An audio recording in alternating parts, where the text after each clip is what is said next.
Bien-aimés dans le Seigneur, je vous salue dans le nom de Jésus-Christ. Nous sommes des gens directs et pendant quelques minutes, j'ai eu le Saint-Esprit m'a mis cette pensée pendant quelques minutes de parler sur la Pâque. Nous sommes ce dimanche, c'est le Pâque.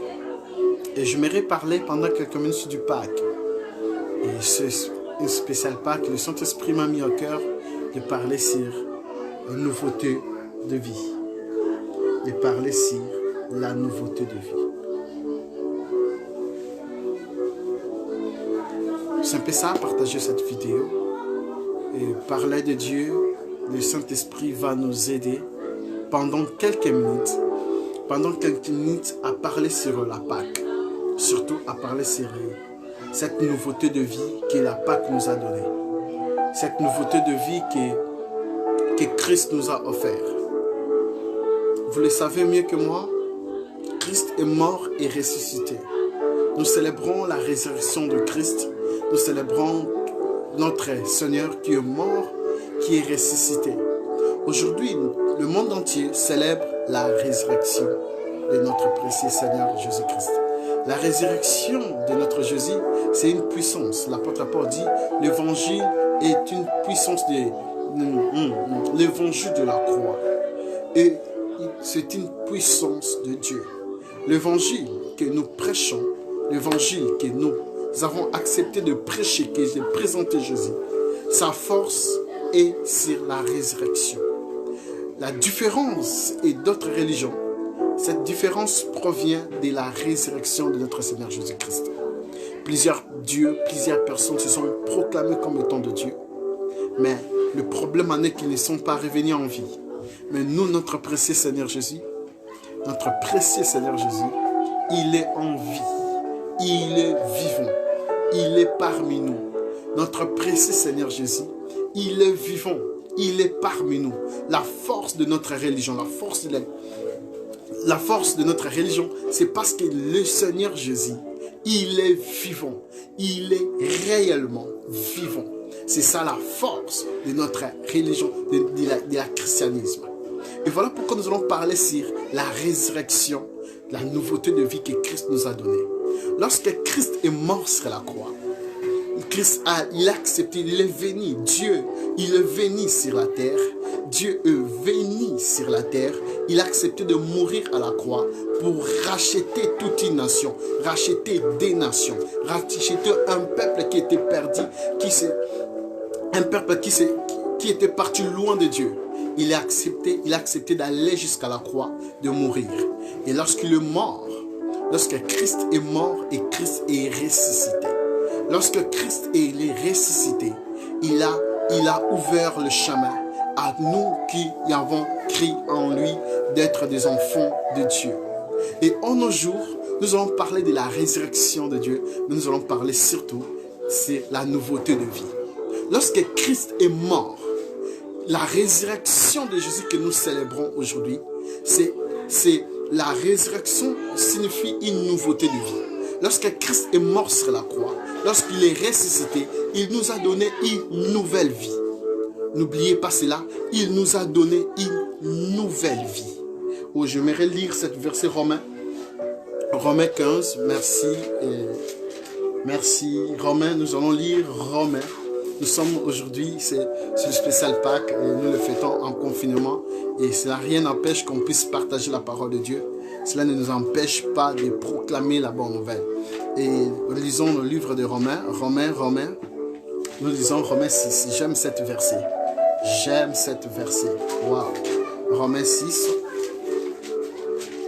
Christ est mort pour nous donner une nouvelle vie. Oh my God, j'aime ça. Romains 6 à partir du verset 4. Romains 6 à partir du verset 4. Écoutez ce que la Bible dit, j'aime ça. Nous avons donc été ensevelis avec lui par le baptême en sa mort, afin que comme Christ est ressuscité de mort par la gloire du Père, de même nous aussi, nous puissions marcher en nouveauté de vie. que nous aussi, nous puissions marcher en nouveauté de vie. Ça veut dire nous sommes identifiés en Christ, de mourir avec lui par le baptême, et nous sommes ressuscités avec Christ. Lorsque nous sommes ressuscités avec Christ, et lorsqu'on s'identifie à Christ, on est mort avec Christ, on est ressuscité avec Christ, c'est pour mener une nouvelle vie. Une nouvelle vie. Je voudrais dire, la vie chrétienne, c'est une nouvelle vie.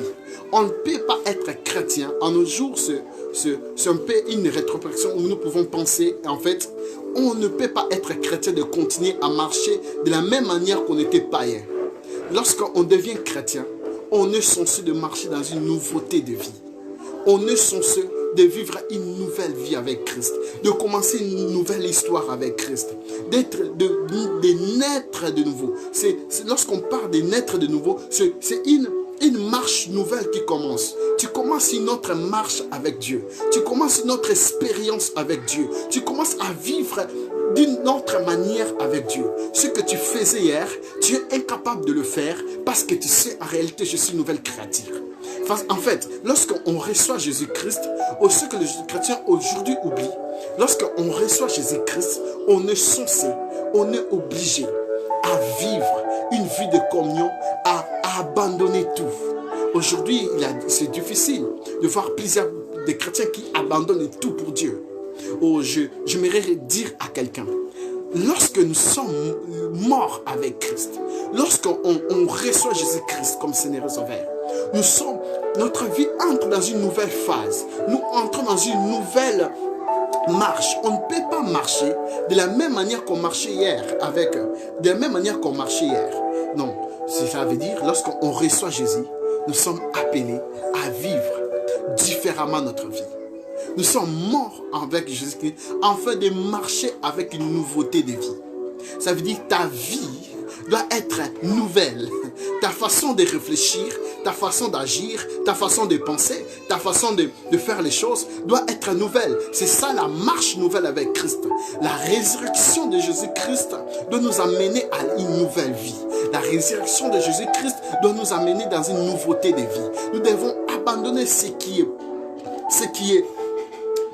n'est pas de Dieu, de vivre une nouvelle vie. C'est ça que nous oublions. Aujourd'hui, nous avons des chrétiens qui vivent leur vie comme s'ils étaient que de païens. Ils n'ont rien abandonné. Ils n'ont seulement porté le nom des chrétiens. Ils ont seulement porté le nom. Ils ont seulement dit, non, j'ai accepté Jésus comme Seigneur Sauveur. Mais ils ne sont pas transformés, en fait. Ils ne sont pas transformés. La résurrection de Christ doit nous transformer. La résurrection de Jésus-Christ doit nous transformer. Yes, merci. Et la résurrection de Jésus doit nous transformer, mon frère Richard. Je te vois, que Dieu te bénisse, Papa Patrick, que Dieu vous bénisse énormément. Et que la résurrection de Christ, Christ est mort, il est ressuscité pour que nous puissions marcher dans une nouveauté de vie. Aujourd'hui, nous avons des chrétiens qui n'arrivent pas à marcher dans une nouveauté de vie. Il y a des chrétiens qui marchent pire que des païens. C'est inconcevable. Il y a des chrétiens qui vivent leur vie dans le débauche, dans plusieurs choses. Alors que Christ nous a appelés à vivre une nouvelle vie. Alors que Christ nous a appelés à marcher dans une nouvelle vie. Dans une nouvelle vie. C'est ça Christ. Christ nous a appelés de marcher dans une nouvelle vie. Christ nous a appelés à marcher dans une nouvelle vie. C'est ça ce que Dieu nous dit. C'est ça ce que la Bible nous dit. Dans le livre de Romains 6, verset 4, là l'apôtre est en train de nous démontrer que nous devons vivre notre vie dans une nouveauté de vie. La marche, la résurrection de Christ ne doit pas être un slogan. Aujourd'hui, il y a une erreur. La résurrection de Christ est devenue simple slogan où les gens disent Christ est mort et ressuscité. Les gens célèbrent la Pâque, mais ne comprennent exactement pas qu'est-ce que la Pâque. La Pâque, en réalité, la résurrection de Christ que nous célébrons, il doit nous amener à réfléchir. Est-ce que je conduis ma vie? Est-ce que ma vie est conforme à la pensée de Dieu? Est-ce que la manière dont je dirige ma vie, la manière dont je conduis ma vie, c'est là cadre à l'idéal, à cadre réellement à ce que Dieu dit? C'est ça le problème. C'est ça qui est le problème. C'est là où se trouve le problème, bien-aimés. C'est là où se trouve le problème. Nous sommes appelés à vivre une nouvelle vie. Nous sommes appelés de marcher dans une nouveauté de vie. C'est ça ce qui manque aux chrétiens. C'est ça ce qui manque aux chrétiens. Cette vidéo, je le fais seulement pour dire, la Pâque que nous célébrons, c'est la résurrection de Christ. Cette Pâque que nous célébrons, que nous sommes en train de célébrer, que le monde entier est en train de célébrer, c'est la résurrection de Christ. La résurrection de Christ doit nous amener à une nouveauté de vie. La Bible même dit, en Christ, nous sommes devenus une nouvelle créature. Des choses anciennes sont passées et toute chose est devenue nouvelle. Ça veut dire, toute chose en moi, lorsque je reçois Christ, doit devenir nouvelle. Ma façon de vivre, ma façon de voir les choses. Lorsque tu es chrétien, ton ancienne vie et ta nouvelle vie, il n'y a pas de différence. Là, tu n'es pas encore chrétien. Lorsque quelqu'un reçoit Jésus-Christ comme Seigneur et Sauveur, lorsque quelqu'un croit en Jésus-Christ, lorsque vous les regardez, vous allez voir que son ancienne vie et sa nouvelle vie, vous allez remarquer, vous allez dire, oui, hier il était brigand, aujourd'hui il est transformé, hier il était impudique, aujourd'hui il est transformé. C'est regrettable de voir aujourd'hui, il y a des chrétiens qui, lorsqu'ils ont reçu Jésus, avant qu'ils puissent recevoir Jésus, leur vie ils marchaient quand même dans la droiture. Mais lorsqu'ils ont reçu Christ, ces gens ont devenu de vrais rebelles, de vrais impudiques. Oh là, vous n'avez pas reçu le vrai Christ. Lorsque vous recevez le vrai Christ, lorsque vous croyez en Jésus-Christ, votre vie doit être transformée. Votre vie doit être transformée. Votre vie doit être transformée. Voilà pourquoi je viens vous nous dire que la Pâque que nous célébrons, c'est une nouveauté de vie. Jésus-Christ est mort et ressuscité pour nous donner une nouvelle identité. L'identité d'être des enfants de Dieu. L'identité de marcher dans la justice. Il est mort. Il a crucifié la chair. Il a crucifié la chair à la croix pour que le péché ne puisse plus dominer sur notre corps. Lorsque vous recevez Jésus-Christ, lorsque vous péchez, c'est vous-même qui le désirez. Parce que Christ vous a donné déjà la capacité, la force de surpasser toute tentation. Oh my God. La Bible dit qu'il a péché, qu'il a été tenté pour venir à l'aide de ceux qui sont tentés. Cela veut dire, lorsque vous êtes chrétien, vous péchez, c'est vous-même qui désirez pécher. C'est vous-même qui désirez faire ces choses-là. Là, Christ n'a pas de... Christ, il nous a donné toute l'autorité. À la croix, il a tout accompli. La nouveauté de vie, c'est une décision que vous devez prendre. C'est une décision. Vous ne pouvez pas attendre Christ vous dire que vous devez marcher dans une vie nouvelle. Oh, je voulais dire à quelqu'un, tu ne peux pas entendre Dieu te dire marcher dans une nouveauté de vie. Écoutez ce que j'ai à te dire. Lorsque vous recevez Christ comme Seigneur et Sauveur, et votre vie est transformée, le Saint-Esprit vient en vous.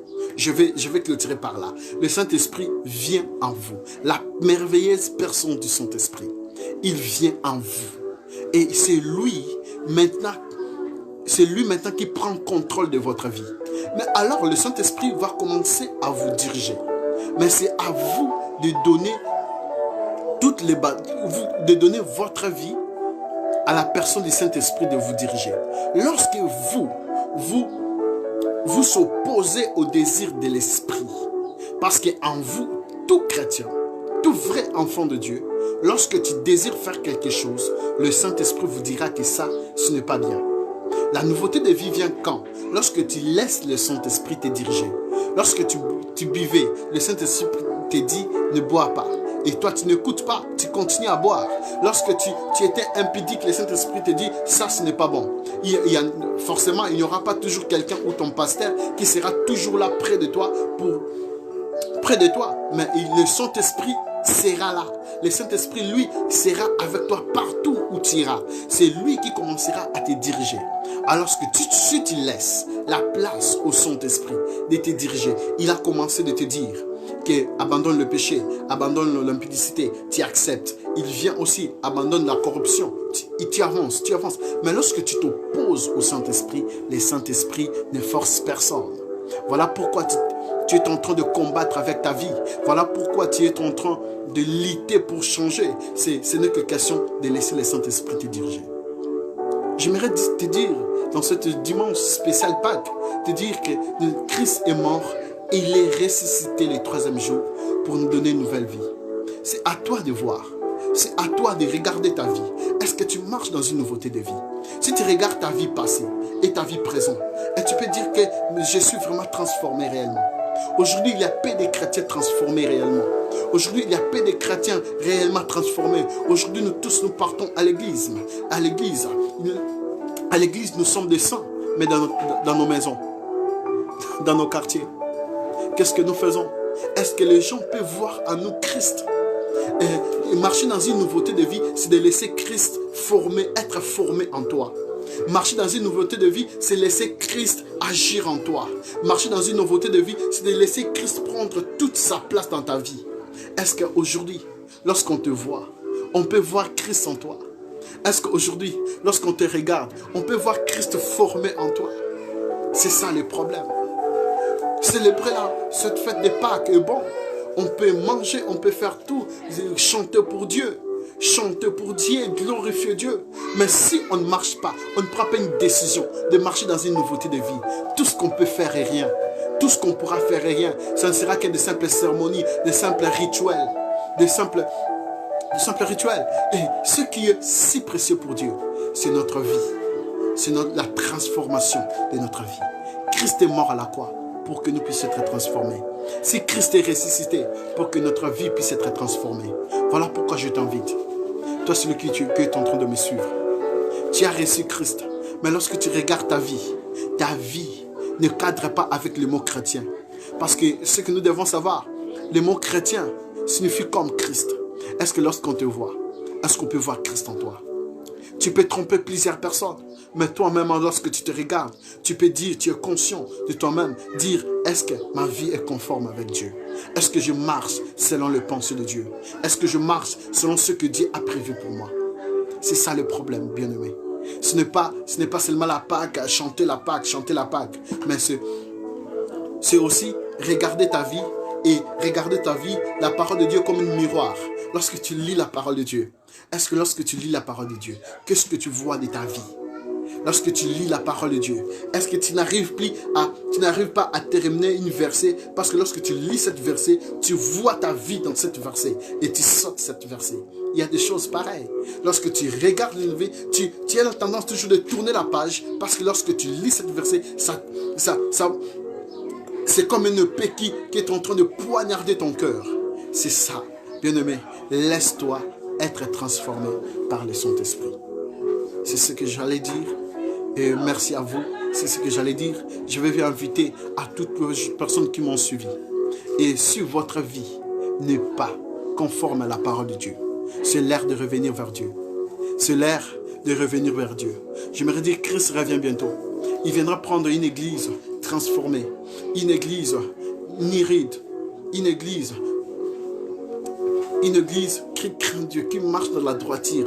Un jour, je sais, le Saint-Esprit m'a dit, toute la nuit, le Dieu commençait à me dire, les impudiques n'hériteront pas le royaume des cieux. Je tournais dans mon lit et j'entendais que cette voix, toute la nuit, je me souviens encore, c'était comme si c'était hier. Et je me souviens encore, toute la nuit, j'entends que les impudiques n'hériteront pas le royaume des cieux. Et que Dieu, lorsqu'on parle que Dieu est fidèle, j'aimerais dire ceci, lorsqu'on parle que Dieu est fidèle, lorsqu'on dit que Dieu est fidèle, la fidélité de Dieu ne s'accroche pas seulement à ses promesses qu'il a dit, mais la fidélité de Dieu s'accroche à sa parole.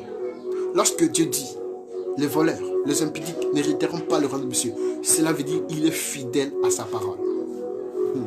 Il est fidèle à sa parole. Toujours on part, on voit, toujours sur les promesses de Dieu. Dieu est fidèle, il m'a promis. Oui, Dieu est fidèle, il t'a promis. Il a promis aussi, ceux qui hériteront le royaume de Dieu, ce sont ceux qui marchent selon sa parole. C'est ça le problème. C'est ça le problème. Est-ce que ta vie est conforme à la parole de Dieu? Pendant plusieurs années, tu as passé ta vie à vivre ta vie. Est-ce que tu as vu, lorsque tu es devenu chrétien, est-ce que tu as transformé ta vie? Est-ce que ta vie a été transformée? Est-ce que ta vie a été transformée? Père de gloire, est-ce que ta vie a été transformée? C'est ce que j'allais nous appeler à, pendant ce moment de Pâques, et j'allais parler des CA. C'est ça que le Saint-Esprit m'a dit de parler. Et pendant un petit moment, je sais que le Saint-Esprit fasse son travail dans notre cœur, que le Saint-Esprit nous appelle et nous appelle encore à revoir notre vie. C'est ça qui est important. Et nous sommes arrivés pratiquement au temps de la fin. Christ revient bientôt. Et c'est à nous de donner notre vie à Jésus-Christ. C'est à nous de donner notre vie à Jésus-Christ. Que notre Dieu nous bénisse énormément. Et moi, je me limite par là. C'est ce que j'avais à dire. C'est ce qui monte dans mon cœur ce matin. Et c'est être transformé. Et une nouveauté de vie ne doit pas être un slogan, mais c'est quelque chose qu'on doit vivre, quelque chose qu'on doit expérimenter. La résurrection de Jésus-Christ ne doit pas être un slogan qu'on doit parler. Christ est mort et ressuscité. Est-ce que savez-vous pourquoi Christ est mort et ressuscité? Christ est mort et ressuscité pour que nous puissions marcher dans une nouveauté de vie. Christ est mort et ressuscité parce qu'il a vaincu la mort. Christ est mort et ressuscité pour tout. Que Dieu nous bénisse énormément. Et moi, je vous prends congé. Rendez-vous à 21h. Là, on va terminer notre séance de... À 21h, oui, je serai en ligne à 21h pour terminer notre séminaire sur la guérison, Bible, Jésus-Christ est vivant. Hier, je m'excuse parce qu'on avait un problème de connexion. Je n'ai pas pu faire le direct. Bon, aujourd'hui, je vais parler sur les deux thèmes, sur le deux sous-thèmes qui est resté, sur celui qui guérit et l'onction de guérison. Je vais parler sur ça, sera waouh. Rendez-vous 21h. Que mon Dieu vous bénisse énormément. Papa Richesse, mon jumeau, mon coordinateur, mon président, que Dieu te bénisse énormément. Je vous prends congé. À plus. Rendez-vous 21h.